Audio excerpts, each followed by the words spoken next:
দলের ২৯ জন সাংসদের ১০ জনই সংসদে নিয়মিত আসেন না, আর সব সামলাতে হয় তাঁকেই। লোকসভায় দলের চিফ হুইপ পদ থেকে অব্যাহতি চাওয়ার পরে ক্ষোভে ফেটে পড়েছেন কল্যাণ বন্দ্যোপাধ্যায়।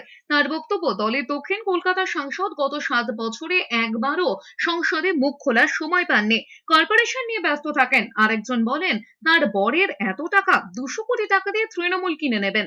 আরেকজন বাঁকুড়ার এমপি একটা মেনশন করেই থেমে গেছেন। ঝাড়গ্রামের কথা তো আলাদাই, ৬৯ বছর বয়সে এসে সবকিছু সামলাতে হচ্ছে তাকে। তবুও মমতা বন্দ্যোপাধ্যায় তারই দোষ দেখেন। সংবাদ মাধ্যমে বিস্ফোরক সাক্ষাৎকারের ১০ মিনিটের মধ্যে লোকসভায় সদ্য নিযুক্ত দলনেতা অভিষেক বন্দ্যোপাধ্যায়ের ফোন পেয়েছেন কল্যাণ বন্দ্যোপাধ্যায়। তাকে জানানো হয়েছে ৭ই অগস্ট দিল্লি যাবেন অভিষেক, ততদিন পর্যন্ত তাকে কাজ চালাতে বলা হয়েছে।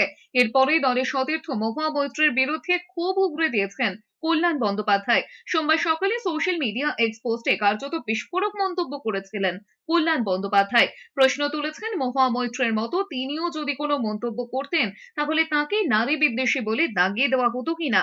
এরপরে কল্যাণের মন্তব্য, দেবের ব্যাপারে তা তিনি বুঝেন, কিন্তু বাস্তব হলো তৃণমূলে বেশিরভাগ এখন নাটক থিয়েটারের যাত্রা নিয়েই ব্যস্ত। দিদির বক্তব্য হচ্ছে লোকসভায় কোঅর্ডিনেশন ঠিকমতো হচ্ছে না, তাই জন্য আমি রিজাইন করলাম। সুদীপ বন্দ্যোপাধ্যায় দিনের পর দিন আসবে না, কাকলি মাঝে মাঝে থাকবে, সব দায় দায়িত্ব কি আমি ঘাড়ে একা নেবো? তা আমার দ্বারা যখন হচ্ছে না তখন আমি রিজাইন করে দেওয়াটাই ভালো। দিদি বলছে ঝগড়া করছে, ঝগড়া করছে, আমাকে যদি কেউ গালাগাল দেয় তাতে আমার সহ্য করতে হবে? আমি তো সহ্য করতে পারবো না এসব। অমৃত তো গালাগাল দিয়েছে, কি বলেনি, দলকে জানিয়েছি, দল তারপর বিরুদ্ধে পদক্ষেপ না নিয়ে এখন আমাকে দোষারোপ করছে, অর্থাৎ আমি রিজাইন করে দিলাম। মমতা দিদি দল চালাক, মমতা দিদি ভালো করে চালাক।